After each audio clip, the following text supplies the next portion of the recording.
أعوذ بالله من الشيطان الرجيم. بسم الله الرحمن الرحيم. جزاؤهم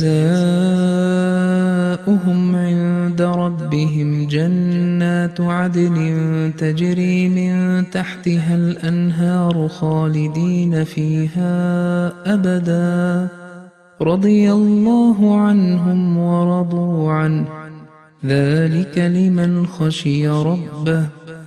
അസ്സലാമു അലൈക്കും വറഹ്മത്തുള്ളാഹി വബറകാതുഹു. സൂറത്തുൽ ബയ്യിനയിലെ അവസാനത്തെ ആയത്താണ് നമ്മളിപ്പോൾ കേട്ടത്. അതിൻ്റെ അർത്ഥം ഇപ്രകാരമാണ്: താങ്കളുടെ നാഥൻ്റെ സവിധത്തിൽ അവർക്കുള്ള പ്രതിഫലം എന്നെന്നും നിലനിൽക്കുന്ന ഉദ്യാനങ്ങളാകുന്നു. അവയുടെ തായോരത്തോടുകൂടി അരുവികൾ ഒഴുകിക്കൊണ്ടിരിക്കും. അവരതിൽ എന്നെന്നും വസിക്കുന്നവരായിരിക്കും.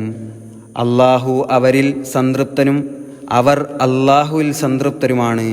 തൻ്റെ നാഥനെ ഭയപ്പെടുന്നവർക്കുള്ളതാണത്.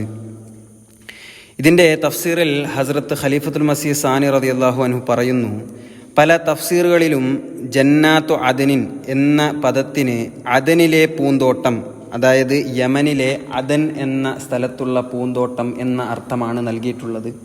പക്ഷേ അത് ശരിയല്ല. മറിച്ച് അദൻ എന്ന അറബി പദത്തിന് ഹമേഷ അല്ലെങ്കിൽ എന്നേക്കും എന്ന അർത്ഥമാണുള്ളത്. അപ്പോൾ ജന്നാത്തു അദനിൻ തജ്രി മിൻ തഹ്തിഹൽ അൻഹാർ എന്നതിൻ്റെ അർത്ഥം അവർക്ക് എന്നെന്നും നിലനിൽക്കുന്ന പൂന്തോട്ടം ലഭിക്കുന്നതാണ്, അതിൻ്റെ തായ്വശത്തോടെ അരുവികൾ ഒഴുകുന്നതാണ് എന്നാണ്. റളിയല്ലാഹു അൻഹും വറദു അൻഹു, അള്ളാഹു അവരിലും അവർ അള്ളാഹുവിലും സംതൃപ്തരാണ്. എന്തുകൊണ്ടാണ് അള്ളാഹു അവരിൽ സംതൃപ്തരായത്? കാരണം ലിയഅ്ബുദുല്ലാഹ മുഖ്ലിസീന ലഹുദ്ദീന ഹുനഫാഅ വയുഖീമുസ്സലാത്ത വയുഅ്തുസ്സകാഹ് എന്നതിൽ അവർ പൂർണ്ണമായും അമൽ ചെയ്തു. അതുകൊണ്ടാണ് അള്ളാഹു അവരിൽ സംതൃപ്തരായത്. അതുപോലെ വറളു അൻഹു, അവർ അള്ളാഹുവിലും സംതൃപ്തരായി. എന്തുകൊണ്ടാണ് അവർ അള്ളാഹുവിൽ സംതൃപ്തരായത്? കാരണം ജസാഉഹും ഇൻദ റബ്ബിഹിം ജന്നാത്തു അദ്നിൻ തജ്രി മിൻ തഹ്തിഹൽ അൻഹാർ എന്നുള്ള വാഗ്ദാനം അവർക്ക് ലഭിച്ചതുകൊണ്ട്. അതായത് ഇത് ഒരു മ്യൂച്വലായിട്ടുള്ള ഒരു പെരുമാറ്റമാണ്. അവർ അള്ളാഹുവിനു വേണ്ടി അള്ളാഹുവിനോട് ഒരു മാമല ചെയ്തു. അതുകൊണ്ട് അള്ളാഹുവും അവർക്കു വേണ്ടി അവരോടും ഒരു മാമല ചെയ്തു. തുടർന്ന് ഹുസൂർ പറയുന്നു, ദുനിയാവിൽ മതപരമായ എല്ലാ ക്ലേശവും എല്ലാ ഫസാദും ഉണ്ടാകുന്നതിന് പ്രധാന കാരണം ജനങ്ങൾ മദ്ഹബ് എന്നതിനെ തെറ്റിദ്ധരിച്ചുകൊണ്ട് അതിനെ തെറ്റായി മനസ്സിലാക്കിയതുകൊണ്ടാണ്. യഥാർത്ഥത്തിൽ മദ്ഹബ് എന്നതിൻ്റെ ചുരുക്കം റളിയല്ലാഹു അൻഹും വറദു അൻഹു എന്നാണ്. അതായത് സൃഷ്ടികർത്താവായ താങ്കളുടെ നാഥൻ താങ്കളിലും അവർ താങ്കളുടെ നാഥനിലും സംതൃപ്തിപ്പെടുക എന്നതാകുന്നു. ഉൽഫത്ത്, മൊഹബത്ത് അല്ലെങ്കിൽ ഇഷ്ക് എന്നുള്ളത് ഒരു 2 വേ ട്രാഫിക്കാണ്. ഒരു വശത്ത് ദാസൻ അള്ളാഹുവിനു വേണ്ടി സൽക്കർമ്മങ്ങൾ ചെയ്യുകയും നമസ്കരിക്കുകയും പ്രയാസങ്ങൾ അനുഭവിക്കുകയും ചെയ്തുകൊണ്ടേയിരിക്കുന്നു. മറുവശത്ത് നാഥൻ ഇതെല്ലാം കണ്ടുകൊണ്ട് നിശബ്ദനായി ഇരിക്കുന്നു. ഇത് എന്ത് ഇഷ്കാണ്, ഇത് എന്ത് മുഹബ്ബത്താണ്! ദാസൻ തൻ്റെ നാഥനെ വിളിച്ചുകൊണ്ടേയിരിക്കുന്നു.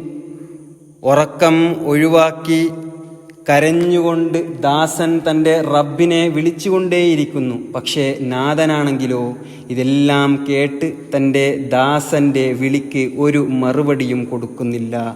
യഥാർത്ഥ ഇഷ്ക് ഒരിക്കലും ഇതല്ല, മറിച്ച് 2 വശത്തും പെരുമാറ്റം ഒരുപോലെയായിരിക്കണം. ദാലിക ലിമൻ ഖശിയ റബ്ബ. ഇതിനെ വിശദീകരിച്ചുകൊണ്ട് ഹുസൂർ തിരുമനസ് പറയുന്നു, ഈ ആയത്തിൽ മുസ്ലിം ഉമ്മത്തിന് ഒരു സുവാർത്ത ഉണ്ട്. ഈ ആയത്ത് അവതരിക്കാനുള്ള ഒരു കാരണം തന്നെ ഇതായിരുന്നു. അതായത് വരും കാലത്ത് മുസ്ലിങ്ങൾ റളിയല്ലാഹു അൻഹും വറദു അൻഹു എന്നത് വെറും സ്വഹാബാക്കൾക്ക് മാത്രമായുള്ള ഒരു അനുഗ്രഹമായി കരുതും. അതുകൊണ്ട് അള്ളാഹു പറയുന്നു, ദാലിക ലിമൻ ഖശിയ റബ്ബ. ആരാണോ അള്ളാഹുവിൻ്റെ ഭയഭക്തി കരസ്ഥമാക്കുന്നത്, അള്ളാഹും അവൻ്റെ റസൂലും പറയുന്നത് അനുസരിച്ച് തൻ്റെ ജീവിതം മുന്നോട്ട് കൊണ്ടുപോകുന്നത്, അവരിൽ അള്ളാഹു റാസിയാകും, സംതൃപ്തനാകും. അല്ലാതെ റളിയല്ലാഹു അൻഹും വറദു അൻഹു എന്നത് ഒരു കൂട്ടം ആളുകൾക്ക് മാത്രമോ ഒരു സമൂഹത്തിനു മാത്രമോ ഉള്ള അനുഗ്രഹമല്ല. സ്വഹാബാക്കളിൽ തഖ്വ ഉണ്ടായിരുന്നു. അള്ളാഹുവിനും അവൻ്റെ റസൂലിനും വേണ്ടി എല്ലാ തര ത്യാഗങ്ങളും അനുഭവിച്ചിരുന്നു. അതുകൊണ്ടാണ് അള്ളാഹു അവരിൽ സംതൃപ്തനായത്. ആയതിനാൽ അള്ളാഹുവിൻ്റെ ഖശിയത്ത് ആരാണോ തൻ്റെ മനസ്സിൽ ഉണ്ടാക്കുന്നത് അവരിൽ അള്ളാഹു സംതൃപ്തനും അവർ അള്ളാഹുവിൽ സംതൃപ്തരുമായിരിക്കും.